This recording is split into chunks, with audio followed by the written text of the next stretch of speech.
Hello everyone, this is doctor Sumedha Gupta. Video को start करने से पहले मैं आप लोग को बताना चाहूंगी कि इस वीडियो से रिलेटेड जितने भी नोट्स आपको टेलीग्राम चैनल पे मिल जाएंगे, जिसकी लिंक आपको डिस्क्रिप्शन बॉक्स में मिल जाएगी। So let's start today's video on the topic carcinoma of the stomach. बहुत इंपॉर्टेंट है क्योंकि इस पे 20 नंबर का क्वेश्चन पूछा गया है। हम इस टॉपिक को डिटेल में देखेंगे। रिस्क फैक्टर क्या है इसके? रिस्क फैक्टर में आते हैं स्मोकिंग, अल्कोहल पीने से होता है, एच पाइलोरी का इन्फेक्शन बहुत कॉमन है, it's very common. Smoked food like barbecue, tandoori, these are smoked food। Gastric resection, कोई भी gastric surgery like bariatric surgery हो रखी है, जो कार्सिनोमा ऑफ द स्टमक होने के चांसेस होते हैं वो बढ़ जाते हैं। पॉलिप के प्रेजेंस में गैस्ट्रिक कार्सिनोमा होने के चांसेस बढ़ जाते हैं।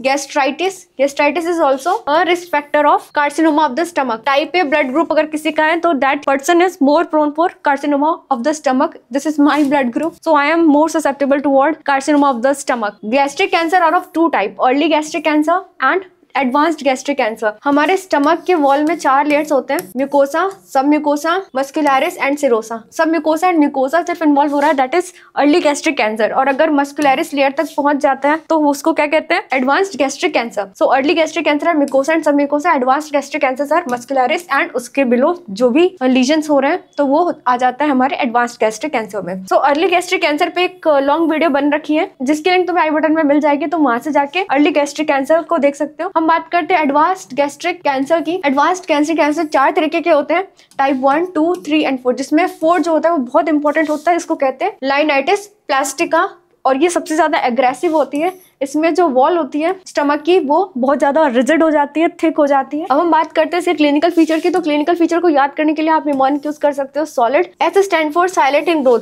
ग्रोथ इसकी साइलेंट होती है और पता तब चलता है जब पेशेंट सेकेंडरीज के साथ प्रेजेंट करता है, जैसे क्रूकेनबर्ग ट्यूमर, ओवरी में ट्यूमर पता चलता है, एसाइटिस और लिवर ट्यूमर, ऐसे चीजों ये जब सेकेंडरी मैनिफेस्टेशंस आते हैं तब जब हम पेशेंट को स्कैन करते हैं तब समझ में आता है कि इसको स्टमक कार्सिनोमा है। O stand for obstruction at pylorus, pylorus पे ऑब्स्ट्रक्शन है, पेशेंट को वॉमिटिंग हो रही है, ब्लड आ रहा है उस वॉमिटिंग में, ऑब्स्ट्रक्शन पाइलोरस विद वॉमिटिंग और विदाउट वॉमिटिंग, और जो गैस्ट्रिक पेरिस्टाल्सिस है वो दिख रही है, visible gastric peristalsis. Obstruction at cardioesophageal junction, और कार्डियोइसोफेजियल जंक्शन पे भी ऑब्स्ट्रक्शन है, तो O stand for obstruction at pylorus and obstruction at cardioesophageal junction. L stand for lump in abdomen, abdomen में कोई लंप हो which is hard and irregular. I stand for insidious in onset, onset इसका Insidious होता है। D stand for dyspepsia in man of more than 40 years, 40 year से ज्यादा के man में डिस्पेप्सिया। क्लिनिकल फीचर्स को याद करने के लिए या तो आप सॉलिड निमोनिक यूज करो या तो आप स्टमक निमोनिक भी यूज कर सकते हो। S T stand for solid tumour, O stand for obstruction, M stand for melaena, melaena का क्या मतलब है? स्टूल में ब्लड आना। ए स्टैंड फॉर एनीमिया, क्योंकि स्टूल में ब्लड आ रहा है तो एनीमिया हो सकता है। C stand for cachexia, weight loss, marked weight loss and muscle loss, cachexia. H stand for haematemesis, खून की उल्टी, इसकी वजह से भी एनीमिया होगा। अब हम बात करते हैं इसके इन्वेस्टिगेशन की, तो इन्वेस्टिगेशन में आप सीबीसी करोगे, अल्ट्रासाउंड करके देखोगे, आरबीएस यानी कि random blood sugar, LFT, RFT, ECG, ये सारे इन्वेस्टिगेशंस करोगे पेशेंट्स में। फिर आप ईसोफेगो गैस्ट्रोड्यूडेनोस्कोपी करोगे, एंडोस्कोप डाल के देखोगे, सीईसीटी और CEA, carcino embryonic antigen, barium meal X ray जो कि अब ऑब्सोलीट है, अब इसको यूज नहीं करते। तो ये इसकी कुछ इन्वेस्टिगेशंस हो गई जो तुम्हें याद करने। अब आते हैं इसके ट्रीटमेंट में, तो surgery is the main modality, ठीक है। इसमें जो सर्जरी होता है वो मेन होता है जिससे हम इसको ठीक करते हैं। हम इसकी सर्जरी में क्या करते हैं? हम स्टमक को रिसेक्ट करते हैं और साथ में लिम्फ नोड को रिमूव करते हैं, तो टोटल 60 लिम्फ नोड रिमूव करते हैं। अभी हम पहले बात करते हैं कि स्टमक को कैसे सर्जिकली हम रिसेक्ट करते हैं। तो कोई भी ट्यूमर है जिसकी मार्जिन इसमें इरेगुलर होते हैं, ठीक है, कोई भी ट्यूमर है तो हमको पता है कि यहाँ पे ट्यूमर है तो इससे 5 सेंटीमीटर ऊपर हम कट करते हैं और up to the pylorus, irrespective के ट्यूमर कहाँ है हम up to the pylorus cut करते हैं, और 5 सेंटीमीटर ट्यूमर के ऊपर। अगर ट्यूमर कार्डियक रीजन में है तो पूरा ही stomach up to the pylorus हम रिमूव करेंगे, और 5 सेंटीमीटर ऊपर मतलब पूरा टोटल गैस्ट्रेक्टमी करना पड़ेगा इसमें। अगर ट्यूमर फंडस में है तो फंडस के ऊपर 5 सेंटीमीटर अगर हम मार्जिन लेके चले तो पूरा स्टमक और यहाँ पाइलोरस, मतलब इसमें टोटल गैस्ट्रेक्टमी करेंगे।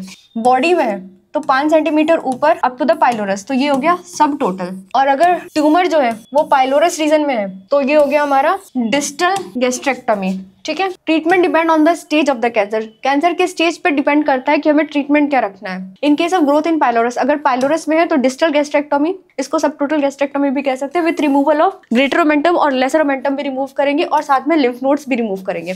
अगर फंडस में ग्रोथ हो रहा है तो टोटल गैस्ट्रेक्टोमी करना पड़ेगा along with removal of lymph node. In case of body में, तो बॉडी में क्या होगा, सब total gastrectomy with lymph node, जो कि मैंने तुम्हें समझाया वैसा ही लिख के आना है। In case of entire stomach involvement that is stage 4, जिसको लाइनाइटिस प्लास्टिका भी कहते हैं, जिसको मैंने तुम्हें पहले भी बताया था। इसमें क्या करते हैं, टोटल गैस्ट्रेक्टोमी करते हैं और जो हमारा इसोफेगस है उसको जेजुनम से जोड़ देते हैं, इसोफेजो जेजुनल एनास्टोमोसिस कर देते हैं। अब हमने ये देख लिया कि स्टमक को कैसे और कितना रिमूव करना है। अब हम बात करते हैं लिम्फ नोड्स की। तो 2 तरीके के लिम्फ नोड्स होते हैं, group 1 and group 2। Group 1 lymph nodes आते हैं नंबर 1 to 6 एंड ग्रुप 2 में क्या आते हैं 7 से 11। टोटल 16 लिम्फ नोड्स होते हैं। तो बेसिकली जो D1 गैस्ट्रेक्टोमी होते हैं उसमें ग्रुप 1 के जितने भी लिम्फ नोड्स होते हैं उसको हम निकालते हैं। ग्रुप 1 के जो लिम्फ नोड होते हैं वो स्टमक के ग्रेटर और लेसर कर्वेचर के अराउंड होता है एंड ग्रुप 2 के जितने भी लिम्फ नोड्स हैं वो कहाँ होते हैं, स्प्लीनिक आर्टरी के अराउंड होते हैं। तो D1 गैस्ट्रेक्टोमी में क्या करते हैं हम, गैस्ट्रेक्टोमी के साथ साथ हम ग्रुप 1 लिम्फ नोड को निकालते हैं और इसकी इंडिकेशन क्या होती है कि जब lymph node are not enlarge, जब लिम्फ नोड एनलार्जमेंट नहीं होती है तब हम क्या करते हैं D1 गैस्ट्रेक्टोमी। D2 गैस्ट्रेक्टोमी कब करते हैं, जब हमारे पास लिम्फ नोड एनलार्जमेंट होती है। So gastrectomy plus group 1 lymph node plus up to 11 यानी कि ग्रुप 2 लिम्फ नोड को भी हम निकालते हैं। सो इंडिकेशन क्या है कि lymph node of group 1 level are enlarge. ठीक है, अगर कोई भी एनलार्जमेंट नहीं है तो हम एक लेवल आगे चलते हैं। हमने गैस्ट्रेक्टोमी किया और साथ में हमने लिम्फ नोड जो ग्रुप 1 है उसको निकाला। अब लिम्फ नोड 1 इन्वॉल्वमेंट है तो हमने क्या किया, लिम्फ नोड 1 को निकाला एक स्टेप हायर यानी कि ग्रुप 2 के लिम्फ नोड भी हमने निकाल दिया। ऐसा करके टोटल 16 लिम्फ नोड्स होते हैं, उनको हम निकालते हैं। So these are the name of all the lymph node from 1 to 11। First is right paracardial, left paracardial, lesser curvature, greater curvature, supra pyloric, infra pyloric. It is basically on the basis of the location. Left gastric, common hepatic, coeliac, splenic hilum, splenic artery, hepatoduodenal ligament and retropancreatic lymph nodes. So chemotherapy में we use 5-fluorouracil and cisplatin. So basically chemo देते कब है, अगर muscle invasion हो रहे हो तो ये इंडिकेटेड है कि 5-fluorouracil और cisplatin इंडिकेशन है इसकी। सो आई होप कि तुम्हें ये टॉपिक समझ में आया हो एंड काफ़ी हद तक याद हो गया हो। So this was all about this video. Thank you for watching.